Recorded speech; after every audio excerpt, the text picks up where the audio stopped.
Welcome back to another week of Behind the Lens, where we go behind the lens and below the line with those movers and shakers, the film and TV makers, the producers, the directors, the writers, the actors, the cinematographers, production designers, costume designers, VFX wizards, sound mixers, sound editors, composers, book authors, you name it, we talk to them. I'm Debbie Elias, film critic, creator, and host of Behind the Lens. And I'm so happy to be here this week. Last week, had to abruptly cancel the show due to the outrageous storm that hit Southern California and flooded my house with 5 inches of water in one area and 3 inches of water in every room but for the kitchen. So I was actually bailing water myself last Monday out of my house. My recommendation to people, don't buy a condo. Check out the HOA, because if you get a crappy HOA like I have, you're doomed. Doomed. And for the record, this was flood 39 in my house in 27 years. So, you know what I was doing all week long. So, unfortunately, Sharon Lee was going to join us last week. I'm trying to reschedule Sharon for her wonderful film, Float, that is out now. If you love Hallmark movies, you will love Float. So, hopefully, I can get Sharon back in here maybe on the maybe 2 weeks from now, on the 26th. Next week, we won't be here because it's President's Day and Pam gets a 3-day weekend. So, we'll see what's going on there. But today's show, oh, and by the way, I hope you all realize that today is National Post-Super Bowl Football Sunday Hangover Day.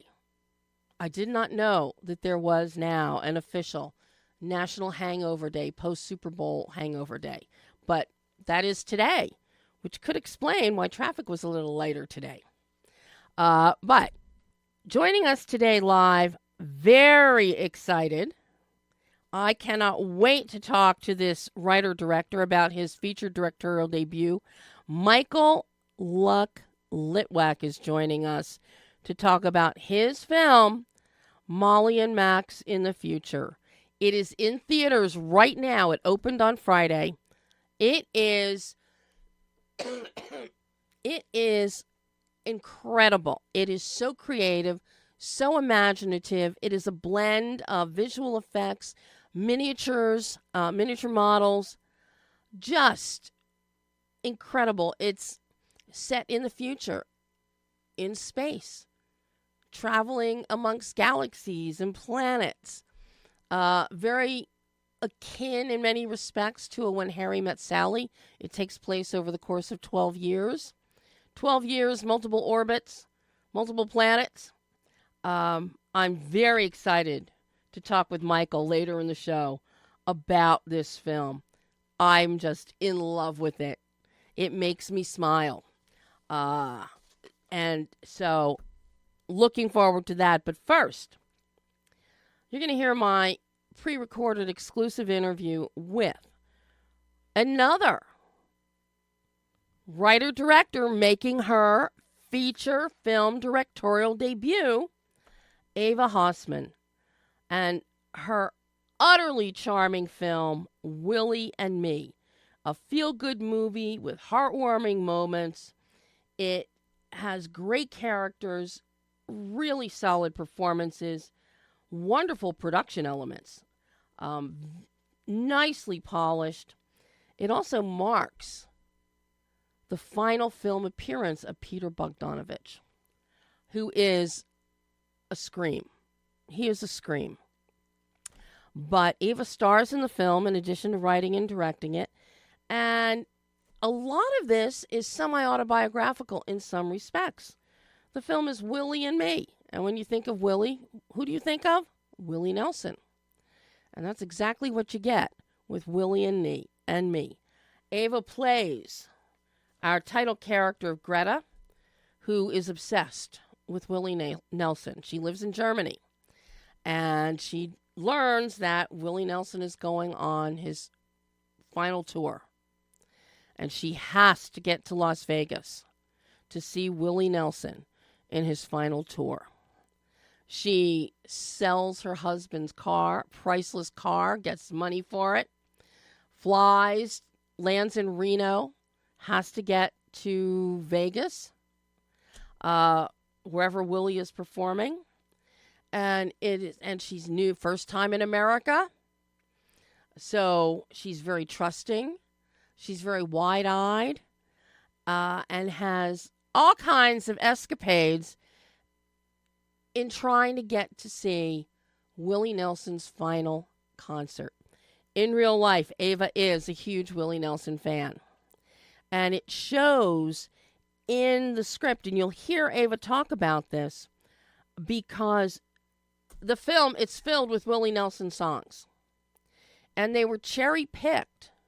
She knew which songs she loved, that she wanted to include, and she built the story around those songs. So each one is just pitch perfect in its placement within the film. We've got a great performance from Blaine Gray, who plays an Elvis impersonator, Nick, who just is so sweet and tries to help Greta in her quest. Willie Nelson, of course, is in the film as himself, and another rather interesting character. And once he shows up on screen, there is so much warmth and sweetness that comes out. The chemistry that Ava has with Willie, there is genuine affection there. We've got flashbacks. We've got the character of Greta. Ava has so well developed. She is indefatigable. She's upbeat. She's naive. She's got a sweet silliness to her. But you love her.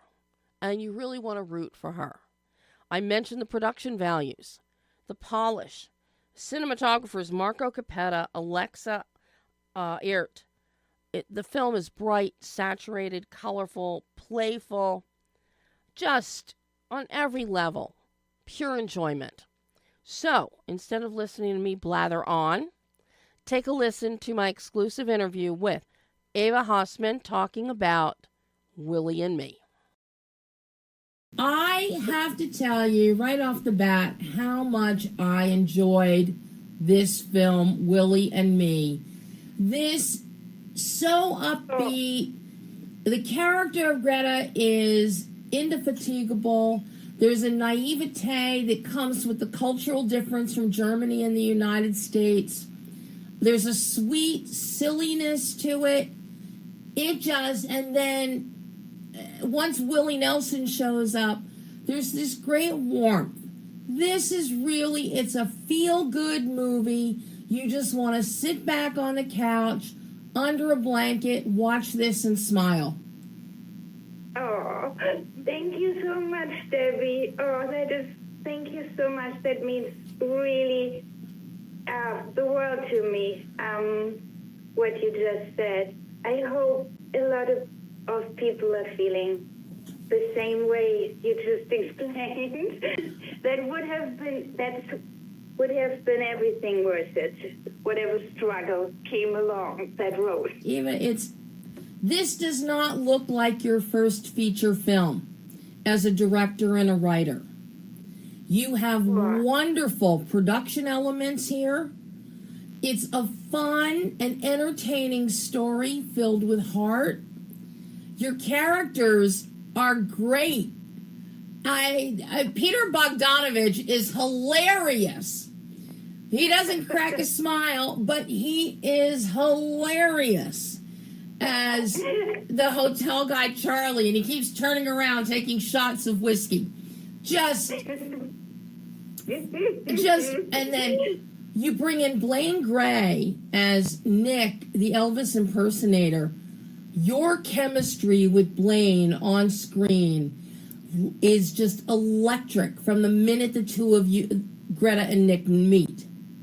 It is so beautiful watching the two of you interact and to follow the journey of Greta trying to get to the Willie Nelson concert, and then Nick essentially trying to rescue Greta when he finds out she's stranded in the desert somewhere. It has a fairy tale quality to it, and you really want to root for them. Oh, thank you, Debbie. I already worked with Blaine Gray on a short film, Mad Lane. Mm-hmm. So I already knew him, and I kind of wrote the script with him in mind as Nick, the Elvis impersonator.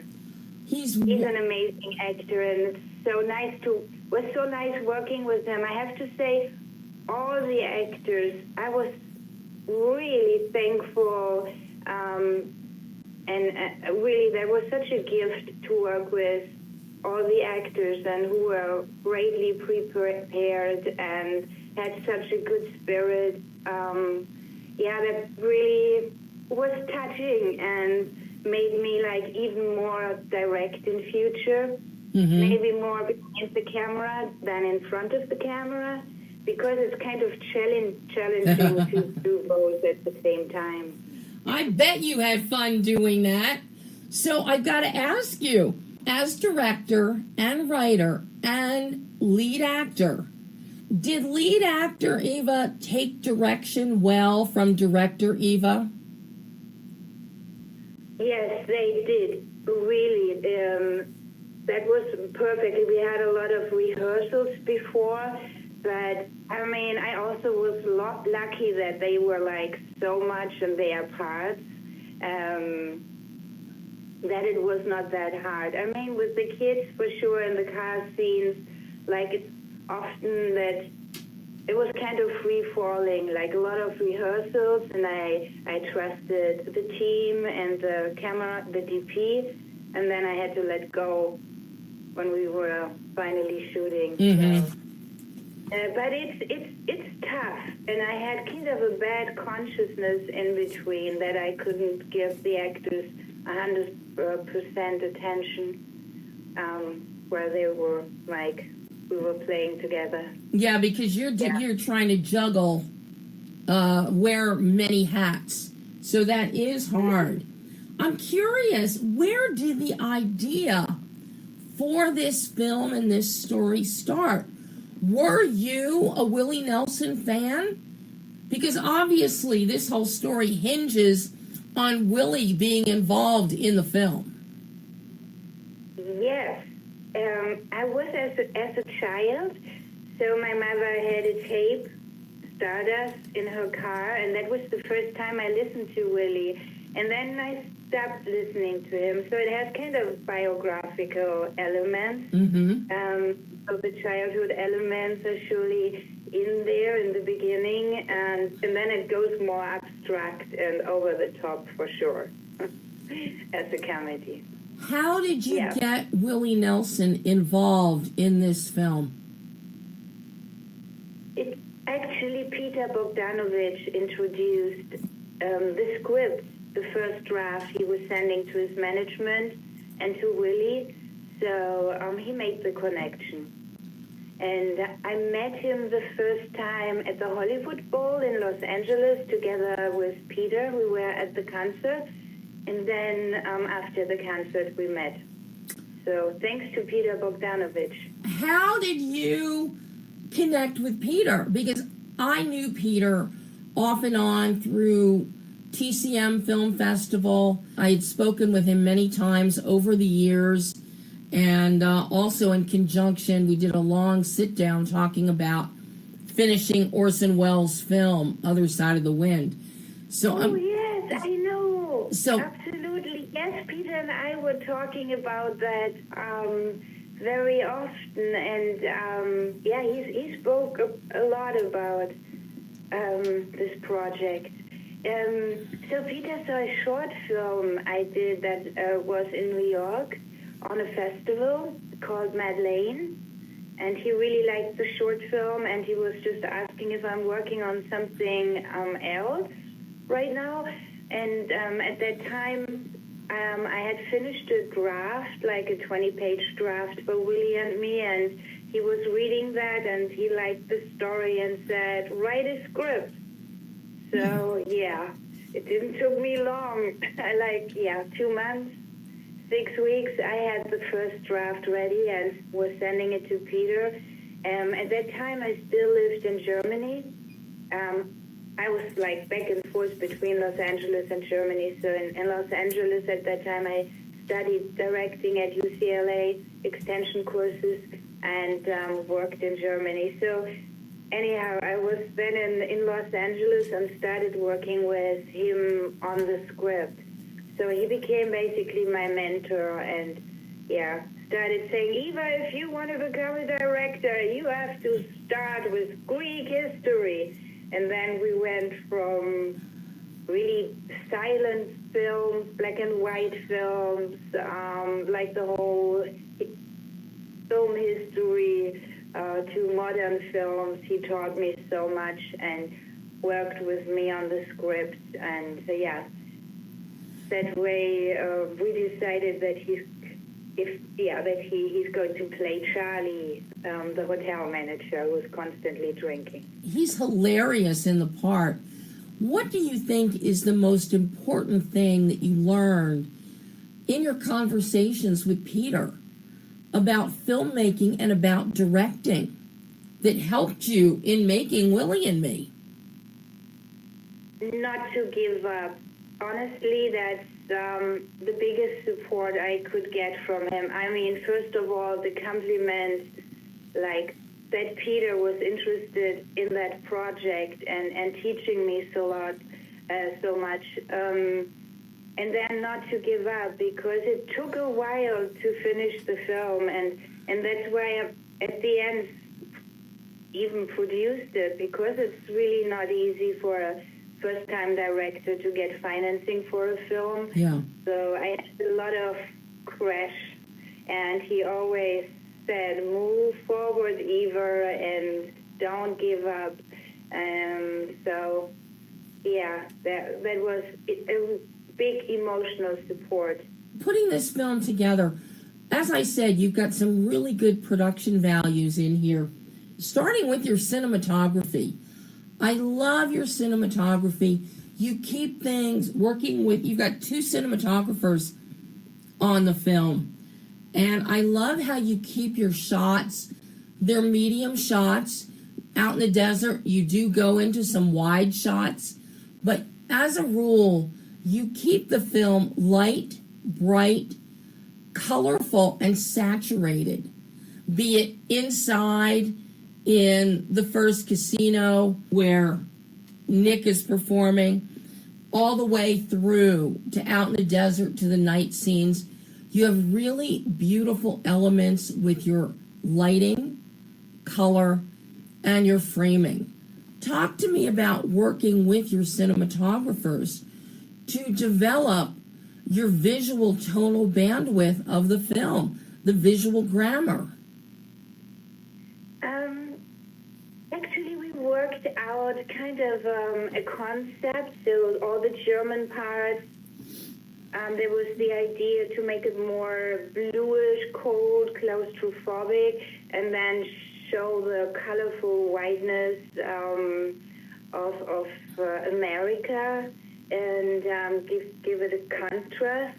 And also these desert scenes are like a symbolism of, on one hand, that she's getting completely lost and that she's losing everything, and at the same time, it's a quietness where she can find herself.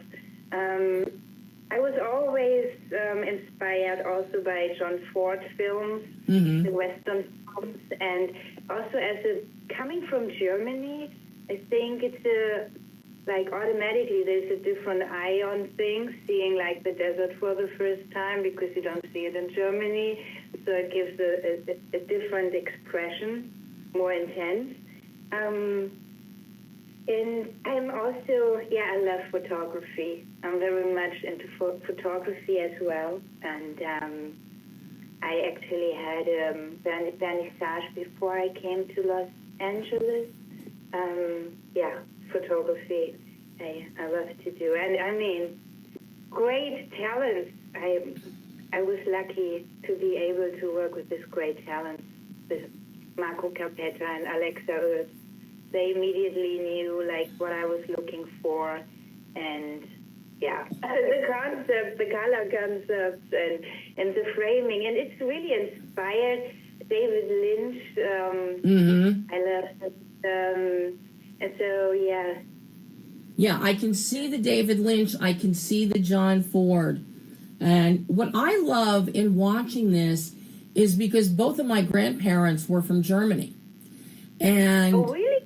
they never came out west. They stayed on the East Coast in Philadelphia and New Jersey. But when I came out west and sent them pictures that I took, that was one of the things that my grandparents, because my grandfather was actually from Goslar up in the Harz Mountains, and my grandmother was from Bremen. So they were used to seeing water and trees and forest. And for them, it was seeing the desert. It was just in pictures that I took. They were just astounded. And watching your film, and watching Greta as she's seeing this for the first time, you really reminded me of them and their reactions. Oh, wow. Wow. That's crazy, yeah. That's how it is. I mean, I still love to go in the desert. It's just, for me, it's such a beautiful place, so inspiring. So that was very emotionally impactful for me to see that contrast that you have going. Now, this whole film revolves around Willie Nelson's music. And the songs you have picked, where they are placed, are perfect. How difficult was it to pick the right Willie Nelson songs for the right moments? Actually, these songs really inspired me. That's a great point for each scene. So each song has really a meaning and is connected to the scenes as they are. So it was his songs inspired me greatly writing the script, and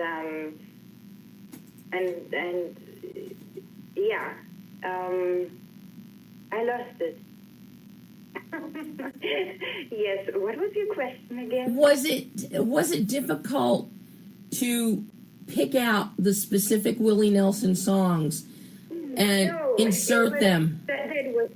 That was not difficult at all. But then it was important to me to get exactly these songs, like at the end, Always on My Mind, or The Red-Headed Stranger, like the mother with the 3 kids in the desert. She has red hair, and I was casted for that. So it has an intense connection, and I mean, I know so many Willie Nelson songs, so when there was a moment to describe a situation, the songs were just coming to me. I didn't have to search for so long. It was just falling into place since I was so familiar with his music.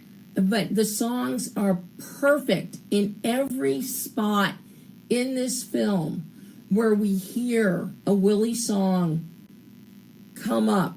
It is perfect for that moment.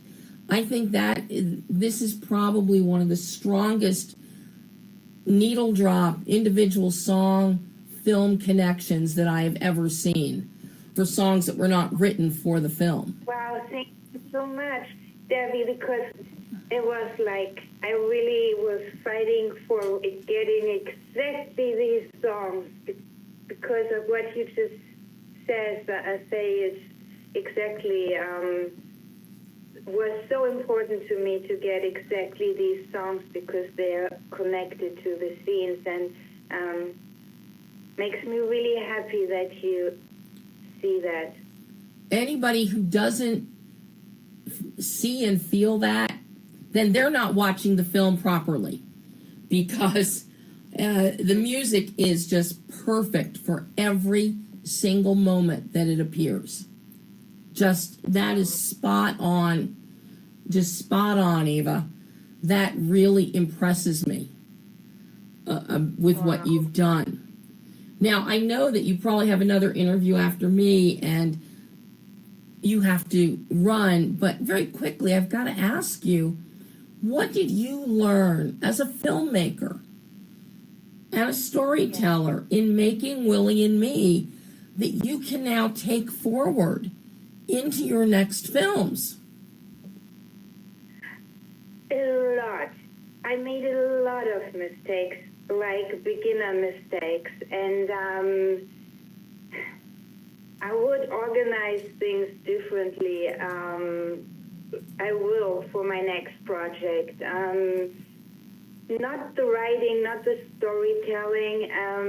I will try to keep whatever is in my heart and try to realize it, because on the way there are a lot of people who say, no, you have to, the scene, it needs to end like this, and these moments need to be different, and you can't do a spelling scene for so long, this is way too long, the spelling back and forth, and it's just like what I learned is like staying true to myself and being aware of the difficulties that can come across in directing and producing, and not to give up. And the key is like the crew and the actors, always working with people you can rely on and trust. So I definitely will take my family in the next film. Well, my family in the next project. That's really key, to have people you trust. And that you work well with. So, yeah, absolutely. So important. Eva, you have done a wonderful job with Willie and Me. I can't wait to see the next film that you direct, that you bring us. I'm excited for that. Thank you, Debbie. That's so good to hear. Yes, I'm in the middle of preparation. I don't know if you can see me. No, I'm just on my phone, yeah. Oh, you're just on the phone. Okay. I just wanted to show you something through the camera, but you don't see me. Okay. Yes, I'm writing and preparing my next project, which is also kind of a dark comedy, which could turn into a series. Well, yeah. I will be waiting for it, Eva. I will be waiting for it. This has been so lovely getting to talk with you today. And hopefully we'll talk again in the future. I hope so too, Debbie. You'll get informed as soon as there's something new to see. I would love to keep you posted. Oh, and I would love that, Eva. You go have a wonderful rest of your day, evening, and we will talk in the future.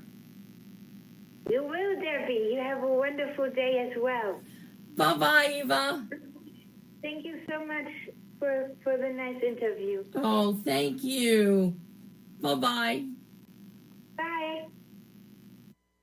And that was Eva Hassmann talking about Willie and Me. It is out now.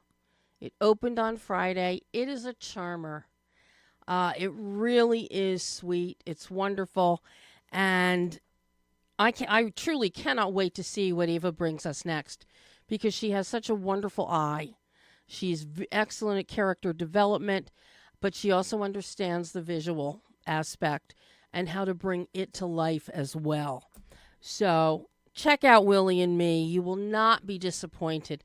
And hey, if you're fans of Willie Nelson music, you're definitely going to love that film. So now we're going to switch gears here. I'm so excited for this next guest I have, MICHAEL LUKK LITWAK. How are you, Michael? I'm good. How are you? I'm so happy to be here. I'm so happy to have you here because I love Molli and Max in the future. Oh, thank you. Oh, that really means a lot. Thank you. Michael, this film, it is so much fun. It is so creative. It is inventive. We've got a definite nod to When Harry Met Sally happening here. Most definitely. Most definitely. But I love this whole futuristic sci-fi rom-com. And you've got Molli and you've got Max, who happens to be half human, half fish. It's true. And their worlds collide, their orbits collide throughout 12 years. They bounce around on different planets, different dimensions, and, Molli even goes through a cult phase, which is hilarious. But this whole thing is so much fun, but it is your visual effects, so many of which I know are in camera, but your color. We really feel, it's just, you look at this and you see the swirling of planets, you see asteroid belts, you see the different colors, and you're just like, oh. Those old commercials, Take Me Away Calgon, for Calgon bath oil, soak in your tub? Well, this is the visual to that. Just take me away into this world of Molli and Max. So well done, Michael. So well done. Thank you. Oh my God, that's such an amazing intro. Thank you. Where did the idea? Because obviously this is a multifold idea that you have here. One is doing a rom-com with paying homage to When Harry Met Sally. The other is doing sci-fi. The other is doing something artistically soft and beautiful. And then you meld them all together. It's kind of like the chicken and the egg. What came first?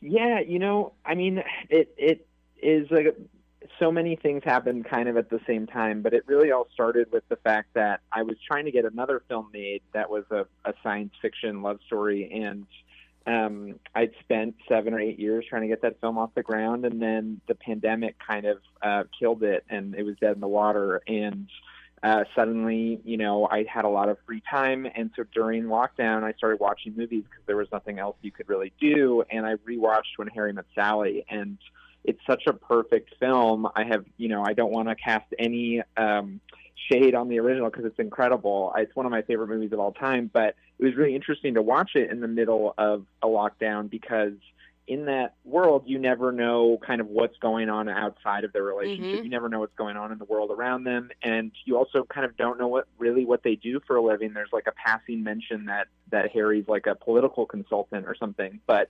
in the midst of lockdown, so much of my life and my career and all of these things were just kind of put on pause. I couldn't help but think about how, much of a fantasy When Harry Met Sally was, where you didn't have any of these outside factors influencing their everyday lives.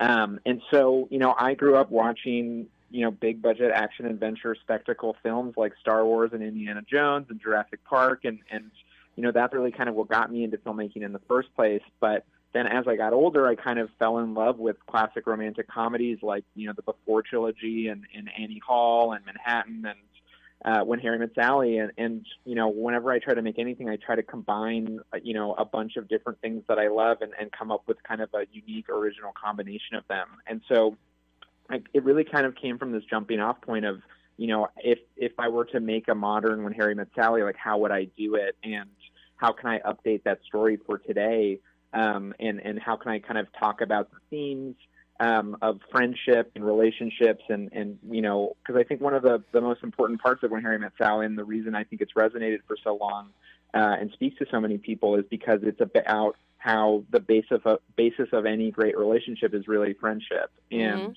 I wanted to kind of keep that core, but then update it for today and talk about kind of how overwhelming it can feel to be alive with, especially in relationships with social media, with the internet, with all of these things going on outside your window that you can't control, that do affect your life, and how, our careers play a big part in our identities, and how our relationships kind of help us get through a lot of those things that can feel very overwhelming. So that was really the genesis of it. Well, you definitely have all of that happening. You really tap into the cultural zeitgeist, the whole idea of product placement, influencers. You've got that nailed to a T. Thank you. Your play on words, your double entendres, the way that you work with a lot of the products, and you take stuff that we know well, and you just change the word. You add a letter. You do something, and you know exactly what you're talking about. We know what you're saying to us. It's wonderful. But then you take this to the next level with your production elements, Michael, coming up with the different looks for each of these worlds, each of these planets, each of the orbits, each of the dimensions. Everything has a different color palette. Everything has a different feel and vibe, depending not only on where they are in the universe, but where they are in their own friendship, in their own course of knowing each other. And you help us along by saying chapter 1, chapter 2, chapter 5 months ago, chapter 5 minutes later. You really play with all of this and help us along. But you keep us, we don't get confused because of the distinct looks that you've created for each world, each point in time. And each one is even more beautiful than the last. Talk to me, and I know that one of your VFX guys, your VFX supervisor, Zach Stolzfus, is also your cinematographer. Obviously, your work with Zach, critical to making this film work. 100%. Yeah. I mean, Zach is an incredible collaborator, and, I've been working with him for about 10 years now, and we have a lot in common. I also think we kind of challenge each other to be better. And we have really have had a really fruitful collaboration over these 10 years. But, for me, there's always kind of two things that are equally important in my mind, and when I'm coming up with anything. And one is kind of how is the environment representing our characters and where they are at in the story, and how can we use, the world around them to express something that's internal. And then secondly, the second most important thing is how can I actually pull this off and make it with the resources that I have? And so there's always kind of a back and forth between, the perfect idealized version and then what's actually possible on an indie film budget. And so a lot of it was, starting from a place of how do we want to communicate this feeling to people, and then what are the different pathways that we could go down to make it.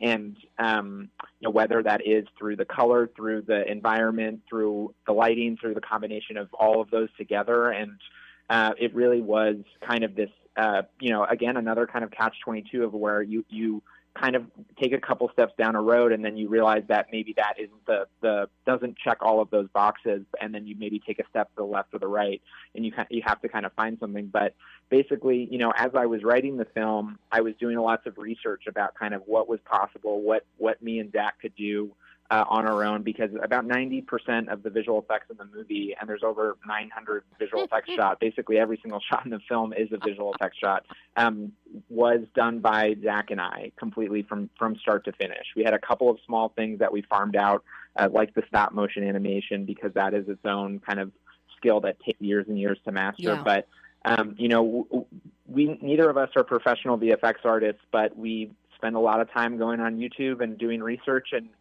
trying to figure out how we can kind of pull things off on our own. So as I was writing, I was also talking with Zach and coming up with a plan about how we would pull off certain things. And then we spent about 18 months building all of the backgrounds in the film. And, not every day. It was, 2 or 3 days a week where, I'd spend one day doing research, then we would buy the materials, we'd spend another day kind of shooting the models, then we'd spend another day compositing them. And in that process, we would kind of learn something about how to make it look better, how to make it be more efficient, and kind of this very iterative responding to feedback in real time. And because we had kind of the time to do that, which is really nice and not really common on so many other projects where you're under the gun and you're constantly, there's time pressure and money pressure. But we really kind of spread out the pre-production process over those 18 months, built a lot of the models ourselves. We started, in my living room and then eventually moved to a friend's office space. But we just tried to build out the world as much as possible so that even if we ended up having to shoot parts of the movie on green screen, we could have an image to show the actors and say, this is where you're standing, this is what it's going to look like when you're done.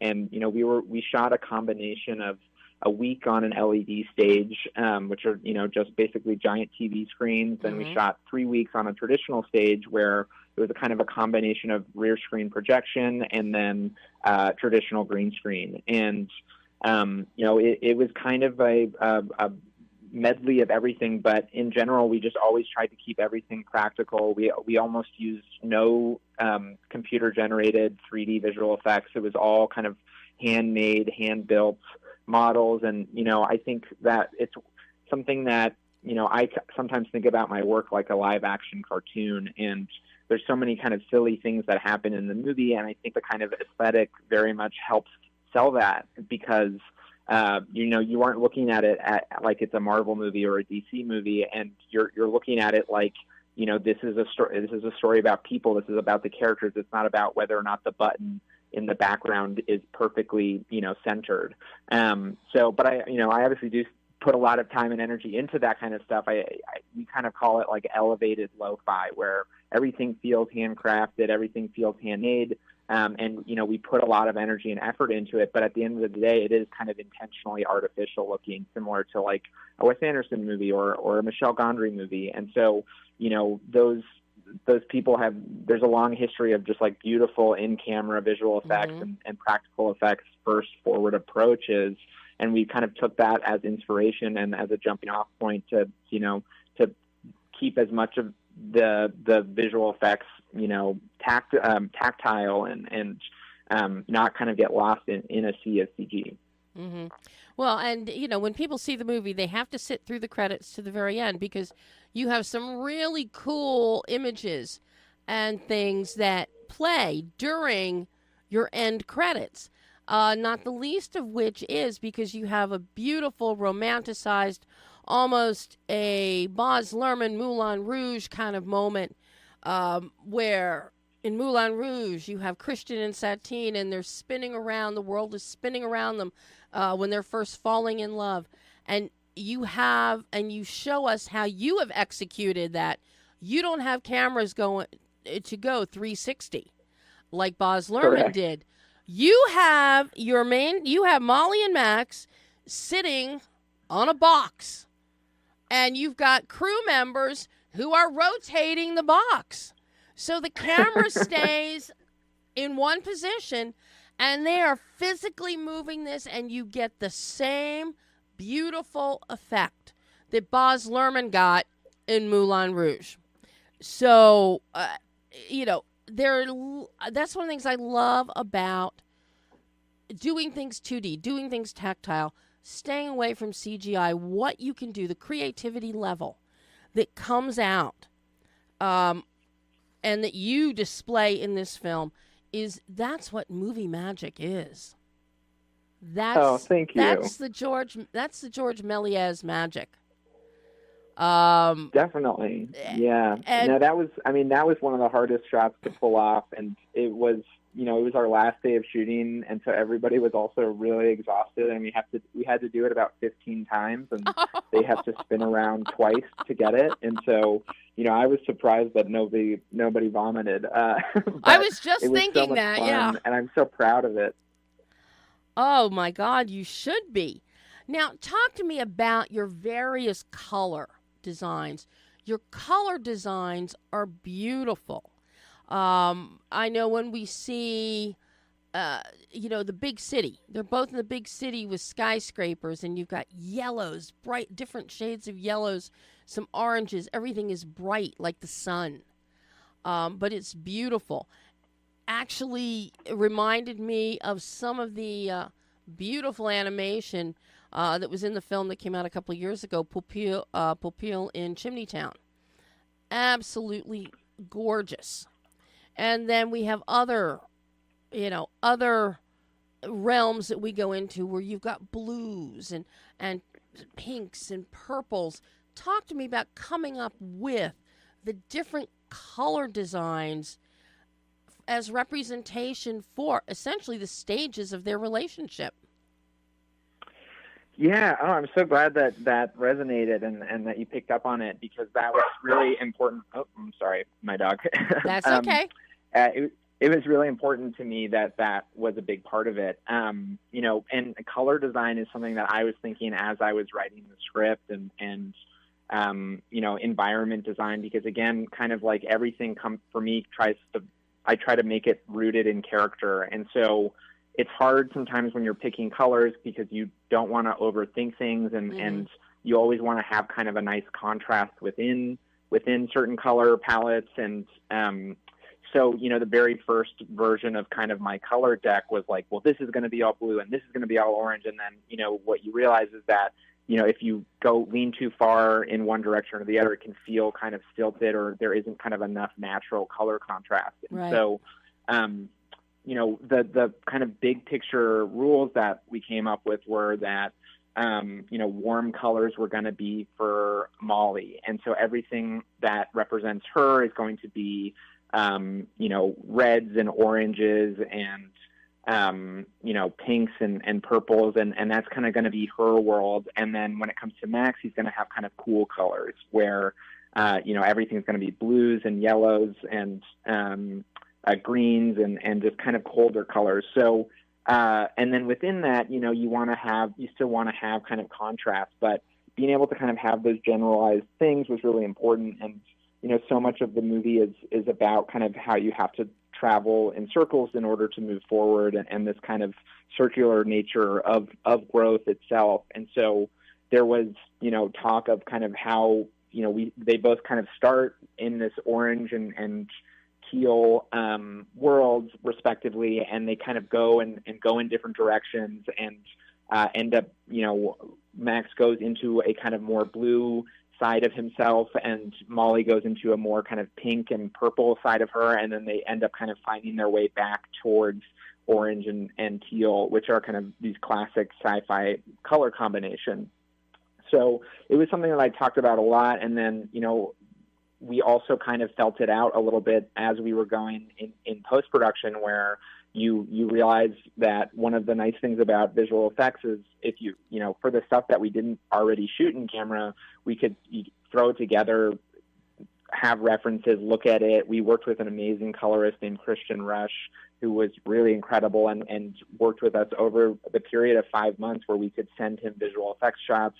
He would give us a grade back. We'd realize that we needed to change something or bring out, the colors in a certain part of the VFX shot, and then we could tweak that and send it back to him. And, there's stuff like that when you're working on a small scale with only a couple of people, that you weirdly kind of cut out a lot of the back and forth that you have when you have these giant kind of systems of organization. And so it was just really, really nice to do that. And, I think a lot in terms of color and shape and going into shooting anything, that's part of the conversation with me and Zach, the DP, and then also Violet, our production designer. And when I brought her on, she, really took that idea and ran with it and developed those color palettes and talked about, what are our primary colors, what are our secondary colors, how do we have accent colors, how can we make sure that stuff doesn't feel too flat if, we are restricting that palette.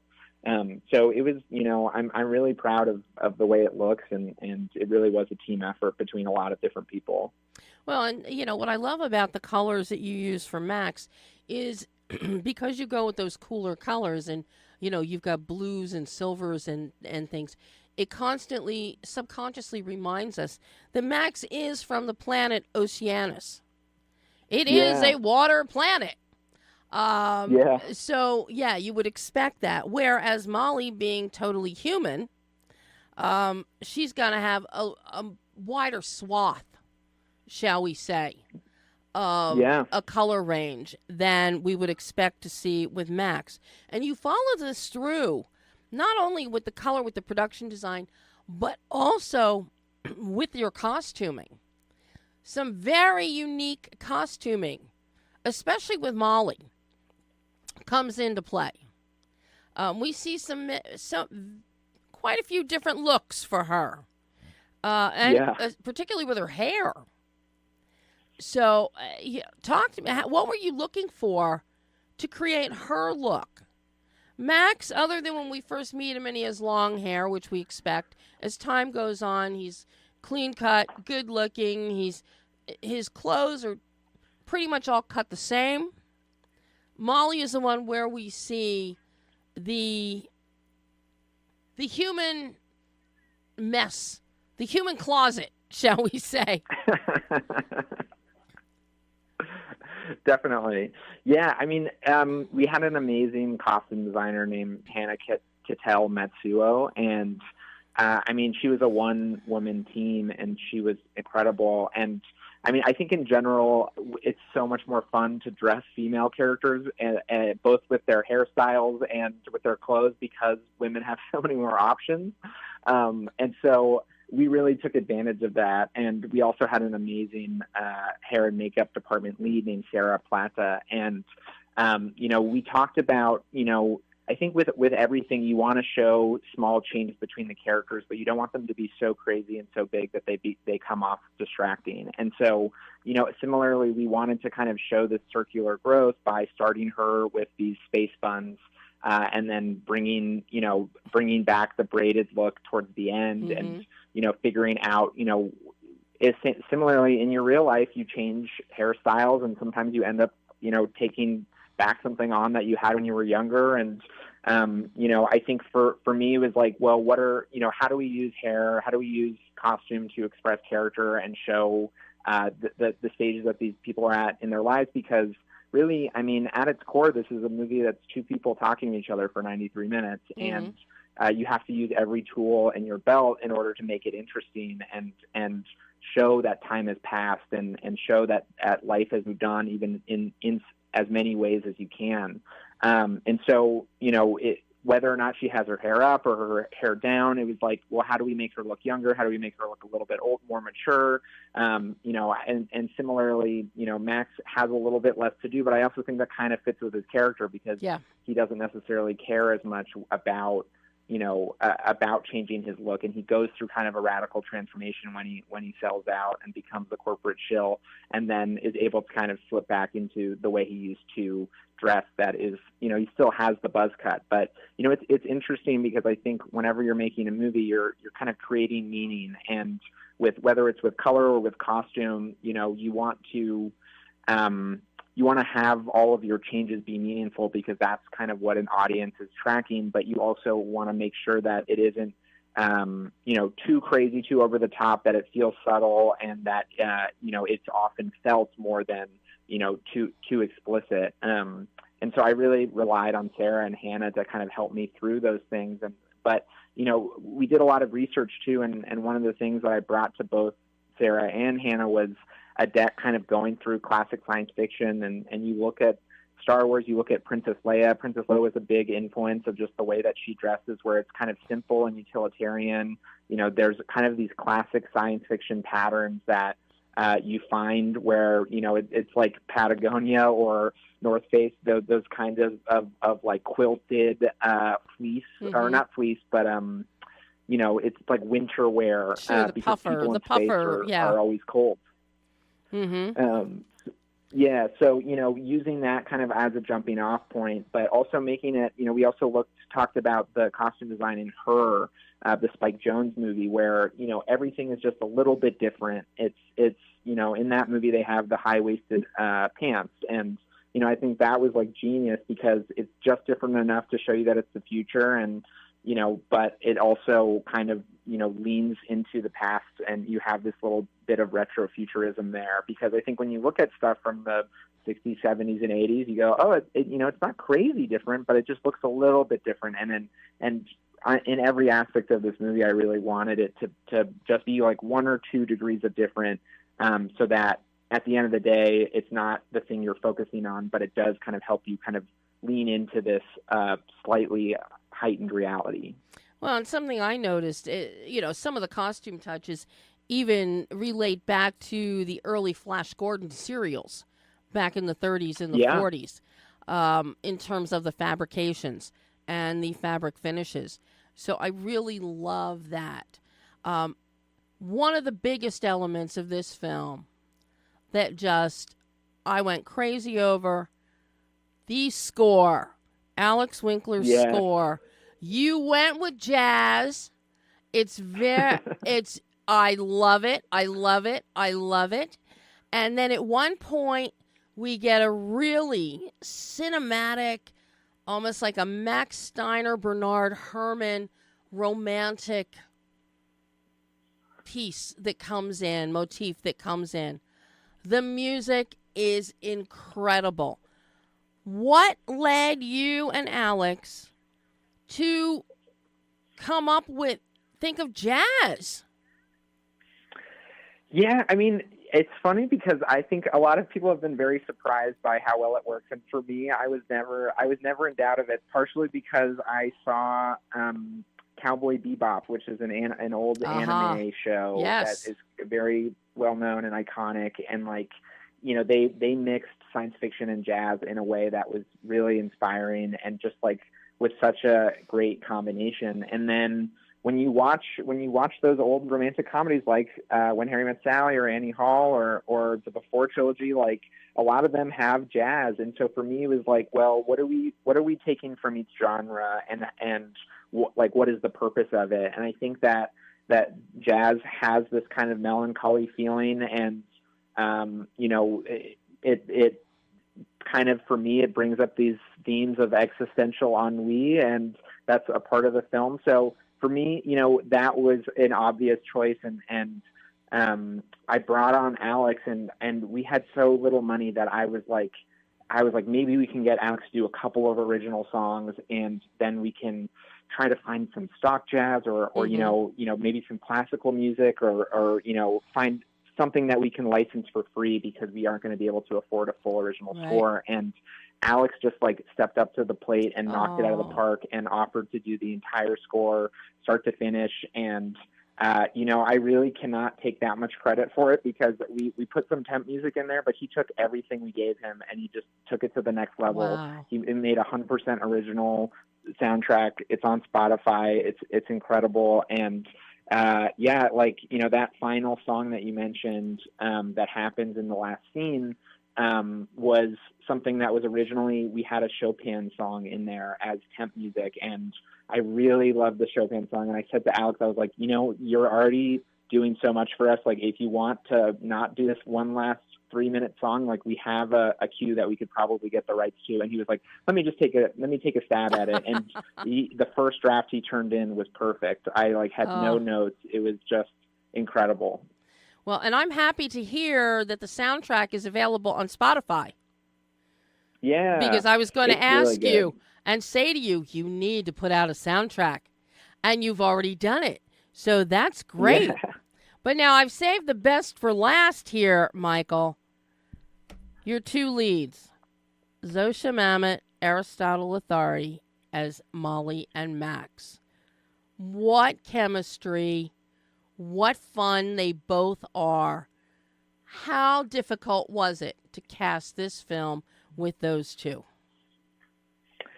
I mean, they made my life much easier because they are so naturally talented. And I mean, it's such a hard thing to guess whether or not 2 people are going to have chemistry based off of, their previous work. And I mean, they both have a long history of great, work that you can point to. I'd been familiar with Zasha's work from Girls and The Flight Attendant. And, she's just so naturally funny, and she knows how to deliver lines very quickly, but still not lose the meaning of them. And She's just like whip smart. She has a kind of inherent personality that she brings to things, but she has such a range and she has so much experience. So I've been a fan of hers for a very long time. And Aristotle I hadn't known about until my casting director kind of put him on my radar, and I looked him up, and he was on Saturday Night Live, and he has a long history as a stand-up comedian. And so, I love it. I really love working with people who can bring their ideas, their energy, their excitement to a project. And we had 5 days where we could rehearse the movie together, and we could read through sections of it, and then I would go home and rewrite it, and then I'd come back and bring it to them, and we'd go through it again. And it was a really nice way to kind of get to know one another, get to know each other's working styles, and kind of develop that relationship in a very low-stakes environment. And so I think that kind of friendship really, really helped us get off to a great start. And, they're both just lovely, nice people. And when you're making a movie, our crew is 12 people, it was such a small film. And a lot of the time, it's when you're making a movie that small, it's not glamorous. You don't have an extensive craft services table, and we do everything we can to make sure that they're comfortable, but it just inherently is going to be less comfy than a lot of the bigger stuff that they've worked on. Mm-hmm. And so part of it was also making sure when I talk to other people that they have really good reputations for being nice, hardworking, egoless people, and that really was true. And at every step of the way, they were just like so endlessly generous with their patience and their time. And I really think they made the movie so much better by kind of, so much of, I think, having that chemistry is being able to kind of loosen up the script and make it feel natural. And there's so many very silly things in this movie, whether it's Aristotle saying, "Oh, my science," or, Zasha riding a giant tentacle, where like you need to have people that can sell those lines and make it feel real, despite the fact that it's very, very absurd. And they just, it was a dream working with them, and I loved it. I loved every second of it. On the days of shooting, did you allow for improvisation at that point, or had you pretty much kind of worked everything out and were sticking to the script? I definitely encourage improvisation, because sometimes, that stuff just comes in the moment. And then, if you improvise something in a rehearsal, it doesn't necessarily mean it's going to work the same way on set. And so I'd say the movie is 90 to 95% scripted, but some of my favorite lines in there are improvised. And, they both came to the table with stuff that we hadn't done in rehearsals and tried stuff out. And then the other one would pick up on it and react to it. And, sometimes the line that ends up making it wasn't even the first line, it was the reaction to it. And so, I try to everything, because especially when you're doing something with so much visual effects, I plan out everything is 3D storyboarded. There's a remarkable amount of prep that goes into it, but I do that all so that I don't have to think about that on the day, and that all of those kind of technical questions are answered, so that when we show up, we can have time to play and mess around and find things and make each other laugh and still have a good time making the movie. So now that Molli and Max in the future is in the here and now in theaters, it opened on Friday, what did you learn about yourself as a filmmaker that you can take forward into your future projects now that you have this first feature directorial under your belt? Oh man, I've learned so much over the 10 years it took to get here. It's hard to simplify it down to one thing, but I think I came out of school and I had a short film that did well and got me representation, and I spent 7 or 8 years kind of wandering the desert of Hollywood trying to get my films made. And I think for a very long time I kind of had this attitude that was both subconscious and conscious of, I really need someone to save me and help me do this, because I can't do it myself. I can't just get my friends together and go make this movie.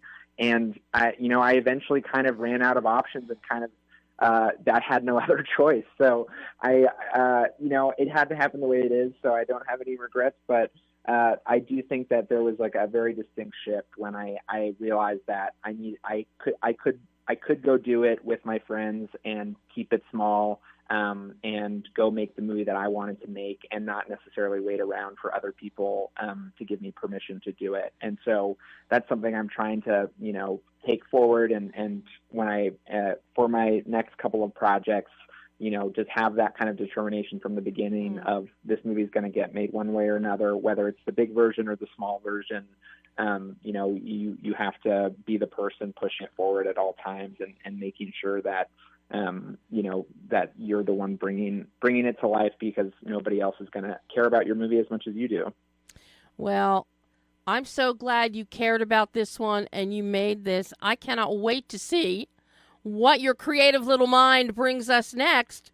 Thank you. I am just so in love with Molli and Max in the future. I just think it is just wonderful. Absolutely wonderful. Michael, thank you so much for being on the show today. This has been so lovely getting to speak with you, and I hope we get to do it again in the future. Yes. Thank you so much for having me. I really appreciate it. This was such a nice conversation, and thank you for helping us get the word out about the film. It really means a lot. So now get back to work and make another movie for me. Will do. Thank you, Michael. Bye-bye. Bye. And that was Michael Lukk Litwak.